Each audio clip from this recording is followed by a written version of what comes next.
Hi friends, എല്ലാവർക്കും വർണ്ണ കാഴ്ചകളിലേക്ക് സ്വാഗതം. ഇന്നത്തെ നമ്മുടെ കഥയിലാണെങ്കിൽ കിരണിൻ്റെ പുറകെ ഗുണ്ടകൾ ഓടി വരികയാണ്. ആ സമയത്ത് കിരൺ ഒളിഞ്ഞു നിന്നിട്ട് ഒരു കുപ്പി വേറെ ദിശയിലേക്ക് എടുത്തെറിയുന്നു. ആ ദിശയിലേക്ക് ഗുണ്ടകളെല്ലാം ഓടിപ്പോവുകയാണ്. ഗുണ്ടകളാണെങ്കിൽ രോഹിത്തിനെ പിടിക്കുകയാണ്. നിഖിലാണെങ്കിൽ തോക്ക് ചൂണ്ടിയിട്ട് രോഹിത്തിനോട് പറയണം, നീ ഞാനുമല്ലേ തോക്ക് കൊണ്ട് കളിച്ചത്, അതിൻ്റെ ഇടയ്ക്കിൽ എന്തിനാണ് കിരൺ കയറിയത്, അവനെ ഇനി കിട്ടാതെ എനിക്കൊരു സമാധാനവുമില്ല എന്നൊക്കെ പറയാണ്. രോഹിത് അപ്പോൾ പറയാണ്, അവനെ നിങ്ങൾക്ക് ഇനിയും കിട്ടത്തില്ല, അവൻ എപ്പോഴേ ഇവിടെ നിന്ന് രക്ഷപ്പെട്ട് കാണുമെന്ന് പറയുന്നു. അതുമാത്രമല്ല, ഞാൻ ജീവനോടിരിക്കുന്നിടത്തോളം കാലം അവനൊന്നും സംഭവിക്കത്തുമില്ലെന്ന് രോഹിത് പറയുന്നു. നിഖിലാണെങ്കിൽ ഉറക്കെ വിളിച്ചു പറയണ, കിരൺ നീ എവിടെ ഉണ്ടെങ്കിൽ ഇപ്പോൾ തന്നെ ഇവിടെ വരണം, അല്ലെങ്കിൽ നിന്റെ ചേട്ടന് മേലെ നിറയൊഴിക്കുമെന്ന് പറയുന്നു. അത് കേൾക്കുമ്പോഴാണെങ്കിൽ രോഹിത് പറയാണ് കിരണിനോട്, നീ അബദ്ധമൊന്നും കാണിക്കരുത്, എവിടെ ഉണ്ടെങ്കിലും വരരുത്, എനിക്കൊന്നും സംഭവിക്കത്തില്ല എന്നൊക്കെ പറയുന്നു. നിഖിൽ പറയാണ്, ഞാൻ 10 വരെ എണ്ണും, അതിനു മുമ്പ് ഉറപ്പായിട്ടും വന്നിരിക്കണമെന്ന്. കിരൺ ആണെങ്കിൽ രോഹിത്തിൻ്റെ അടുത്തേക്ക് ഓടി വരികയാണ്. ആ സമയത്താണെങ്കിൽ എന്തിലോ തട്ടി താഴെ വീണ് കിടക്കുമ്പോൾ കിരൺ വിളിച്ചു പറയുന്നുണ്ട്, ഞാൻ അങ്ങോട്ട് വരുന്നുണ്ടെന്ന്. രോഹിത് അപ്പോൾ വരരുതെന്ന് പറയുന്നു. രോഹിത് പറയുന്നതൊന്നും കേൾക്കാൻ കിരൺ തയ്യാറാകുന്നില്ല. കിരൺ ആണെങ്കിൽ രോഹിത്തിൻ്റെ മുന്നിൽ തോക്കിൻ്റെ മുന്നിൽ വന്ന് നിൽക്കുകയാണ്. കിരണിനെ ആണെങ്കിൽ രോഹിത് വഴക്ക് പറയാൻ, നീ എന്തിനാണ് ഇങ്ങോട്ട് വന്നത്, നിന്റെ ജീവൻ കൂടെ അപകടമാക്കണമോ എന്ന് ചോദിക്കുന്നു. അപ്പോൾ കിരൺ ആണെങ്കിൽ രോഹിത്തിനെ കെട്ടിപ്പിടിച്ചിട്ട് പറയാണ്, നീ എനിക്ക് ജീവനാണ്, അതുകൊണ്ട് നിന്നെ ഇവിടെ വിട്ടിട്ട് പോകാൻ പറ്റില്ല എന്ന് പറയാണ്. അതേസമയം പ്രീതിയാണെങ്കിൽ അവിടേക്ക് വരുന്നുണ്ട്. പ്രീതിയാണെങ്കിൽ ഇതെല്ലാം കാണുന്നുമുണ്ട്.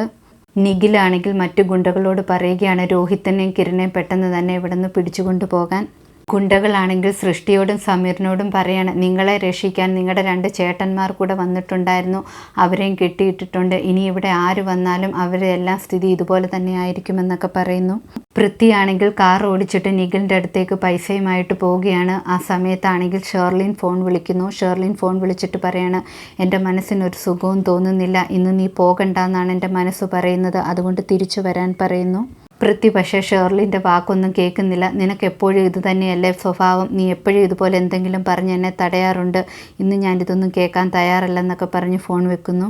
പൃഥ്വി ആണെങ്കിൽ ഗോഡൗണിലോട്ട് ഇറങ്ങുന്ന സമയത്താണെങ്കിൽ പ്രീതയുടെ ഫോൺ ചെയ്യാണ്. പ്രീത ഫോൺ വിളിച്ചിട്ട് പറയാണ്, സൃഷ്ടിയാണെങ്കിൽ അപകടത്തിലാണ്, ഞാനാണെങ്കിൽ ഈ ഗോഡൗണിൻ്റെ അടുത്തുണ്ട്, എന്നെ ഒന്ന് സഹായിക്കണമെന്ന് പറഞ്ഞ് വിളിക്കുന്നു. പൃഥ്വി ആണെങ്കിൽ ഗോഡൗണിൽ പ്രീതയെ കാണുകയാണ്. പ്രീതയെ കണ്ടിട്ട് മറിഞ്ഞിരിക്കുന്നു.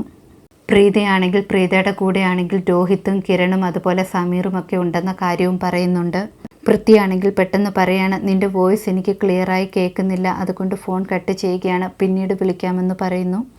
പൃഥ്വി സ്വയം പറയുകയാണ്, കറക്റ്റ് ടൈം തന്നെയാണ് ഞാൻ പ്രീതയെ കണ്ടത്, അറിയാതെങ്ങാണ് പ്രീതയുടെ മുന്നിൽ പെട്ടുപോയായിരുന്നെങ്കിൽ ഞാൻ ശരിക്കും പിടിക്കപ്പെട്ടേനെ എന്നൊക്കെ. ശരിക്കും പറഞ്ഞാൽ ഷേർലിൻ പറഞ്ഞത് സത്യമായിരുന്നു, അവൾ പറഞ്ഞതാണ് എന്തോ കുഴപ്പമുണ്ടെന്ന്, കറക്റ്റായിട്ട് വന്നല്ലോ എന്നൊക്കെ വിചാരിക്കുന്നു. പൃഥ്വിയാണെങ്കിൽ ആദ്യം വിചാരിക്കുകയാണ്, തിരിച്ച് ഈ പൈസയും കൊണ്ടങ്ങ് പോയാലോ, ഇവിടെ നിന്നാൽ പ്രശ്നമാകുമെന്ന് കരുതുന്നു. പിന്നീട് ആലോചിക്കുമ്പോൾ നിഖിലാണെങ്കിൽ എല്ലാ കാര്യങ്ങളും എല്ലാവരോടും തുറന്നു പറയും, അങ്ങനെ പറഞ്ഞാലും എനിക്ക് പ്രശ്നമാകും, ഇനിയിപ്പോൾ എന്താണ് ചെയ്യുക എന്ന് ആലോചിച്ചിരിക്കുന്നു. രോഹിത്തിനെയും കിരണിനെയും ആണെങ്കിൽ ഗുണ്ടകൾ കെട്ടിയിടുന്നു. നിഖിലാണെങ്കിൽ 2 പേരോടായിട്ട് ചോദിക്കുകയാണ്, എൻ്റെ സ്ഥാപനത്തിൽ വന്നിട്ട് നിങ്ങൾ എന്നെ വിരട്ടാമെന്ന് കരുതിയോ എന്നൊക്കെ. രോഹിത് ആണെങ്കിൽ നിഖിലിനോട് ചോദിക്കുന്നുണ്ട്, നിങ്ങൾ എന്തിനാണ് സൃഷ്ടിയെ തട്ടിക്കൊണ്ടുവന്നത്, പ്രീതയുമായിട്ടുള്ള പ്രശ്നം കാരണമാണോ എന്ന് ചോദിക്കുന്നു. നിഖിൽ അപ്പോൾ പറയാണ്, അയ്യേ അതിനൊന്നുമല്ലടാ മണ്ട, വേറെ കാരണമാണ്, സേതു നീ പറഞ്ഞു കൊടുക്കാമെന്ന് പറയുന്നു. സേതു ഗുണ്ട എപ്പോൾ പറയാണ്, നമ്മൾ എന്തിനാ ഇവന്മാരോട് പറയുന്നത്, ഇവന്മാർ നമ്മളെ ഇല്ലാതാക്കാൻ ശ്രമിക്കുന്നവരല്ലേ എന്ന് ചോദിക്കുന്നു. സേതുവിന് എന്താ പറയാൻ പറ്റാത്തതെന്ന് ചോദിച്ചിട്ട് നിഖിലാണെങ്കിൽ സേതുവിനെ അടിക്കുന്നുണ്ട്. നിഖിലാണെങ്കിൽ കിരണിനോട് പറയണം, നിനക്ക് എന്നെക്കുറിച്ച് ശരിക്കും അറിയത്തില്ല എന്ന്. അപ്പോൾ കിരൺ പറയണം, എനിക്ക് നിന്നെ നന്നായിട്ടറിയാം, നീ ശരിക്കും ഒരു ഫ്രോഡാണ്, 1-ാം നമ്പർ കള്ളനുമാണ്, നീ ഒരു പാവം പെൺകുട്ടിയെ തട്ടിക്കൊണ്ട് വന്നേക്കുവല്ലേ എന്നൊക്കെ ചോദിക്കുന്നു. നിഖിലാണെങ്കിൽ പെട്ടെന്ന് കിരണിൻ്റെ അടുത്തേക്ക് ചെന്നിട്ട് കത്തി കഴുത്തിൽ വെച്ചിട്ട് പറയണം, ഞാൻ ശരിക്കും ഫ്രോഡ് മാത്രമല്ല, വലിയൊരു ഭീകരൻ കൂടിയാണെന്ന്. നിഖിൽ പറയാണ്, നിങ്ങൾക്കൊക്കെ വീട്ടിൽ അടങ്ങിയിരുന്നാൽ പോരായിരുന്നു, നിങ്ങൾ എന്തിനാണ് ഇങ്ങോട്ട് വന്നത്, ഞാൻ ചെയ്യുന്ന ഒരു ക്രൂരകൃത്യമാണെങ്കിൽ നിങ്ങളുടെ സൃഷ്ടി കണ്ടിരുന്നു. ഇതോടെ ഇന്നത്തെ കഥ അവസാനിക്കുന്നു. പുതിയ കഥയുമായി വീണ്ടും കാണാം. താങ്ക്